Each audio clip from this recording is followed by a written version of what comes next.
ایک واقعہ سناتا ہوں بڑا مزے کا. اشفاق احمد لکھتے ہیں واقعہ ایسے ہے کہ ایک بادشاہ کی سلطنت تھی. اس سلطنت میں ایک شخص تھا, اس کے پاس ایک انتہائی نایاب گھوڑا تھا. اتنا نایاب کہ بادشاہ اس کا شدائی ہو گیا, اور بادشاہ بہت زیادہ شدائی تھا گھوڑوں کا. بادشاہ نے کہا یار اس شخص سے یہ گھوڑا لے آؤ, میں نے خریدنا. اس کا وزیر گیا, شخص کو کہا کہ گھوڑا بیچ دے اپنا. اس نے کہا کچھ اور مانگ لو, لیکن گھوڑا یہ کہ بچپن سے میری اس کے ساتھ افیلیشن ہے, جذبات ہیں, بیٹوں کی طرح پالا ہے. اس نے کہا گھوڑا میں نہیں دے سکتا, گھوڑا مجھے بھی بہت پسند ہے. بڑا حیران ہوا وزیر, واپس چلا گیا. بادشاہ کو یہ بات برداشت نہ ہوئی, اس کو غصہ آیا. اس نے کہا اچھا, اس نے کہا میں چلتا ہوں. بادشاہ خود آ گیا. بادشاہ نے کہا کہ منہ مانگی رقم تجھے دوں گا, جو تو کہتا تھے. اس نے کہا بادشاہ سلامت آپ جان مانگ لیں, لیکن یہ کہ یہ نہیں میں دے سکتا, میری ویلیوز کے خلاف ہے یہ بات کہ میں اپنا پالا ہوا گھوڑا جو ہے وہ اس طرح بیچ دوں. مجھے ہے ہی نہیں, ضرورت ہی نہیں مال کی, اللہ نے دیا الحمدللہ. اب لوگ جمع ہو گئے, یہ دیکھ رہے تھے سارا ماجرا. لوگ آپ کو پتا ہے جینا حرام کرتے ہیں. بادشاہ نے کہا اچھا چل تجھے میں آدھی سلطنت دے دوں گا. بادشاہ نے ٹیسٹ کرنے کے لیے, اس نے مسکرا کر کہا کہ نہیں. اب بادشاہ نے کہا تو پچھتائے گا. بادشاہ چلا گیا.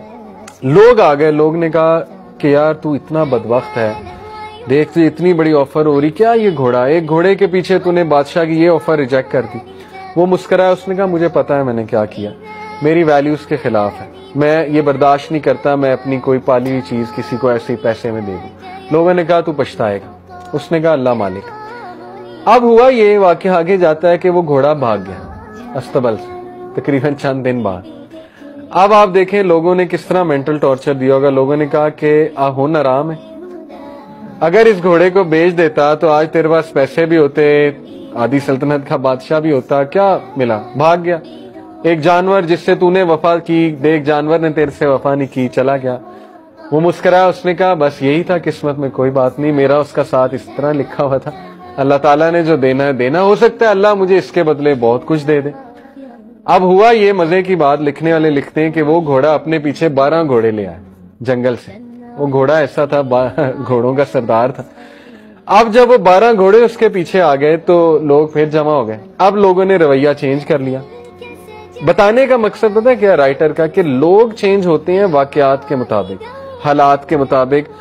ایک واقعے کو پکڑ کے نا پوری لائف کو پینٹ کر دیتے ہیں.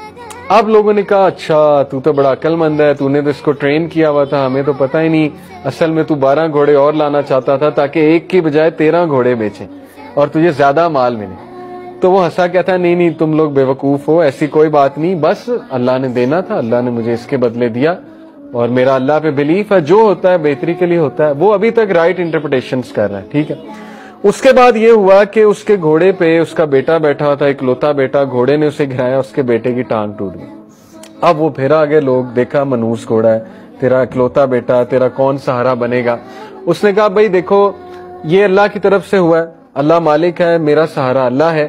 میرا بیٹا ٹھیک ہے اس کی ٹانگ ٹوٹ گئی, لیکن یہ کہ دکھ تو بہت ہے, بٹ یہ کہ میری نظروں کے سامنے رہے گا, چلو اللہ تعالیٰ اس سے کوئی بہتری لائے گا. ایسا ہی ہوا.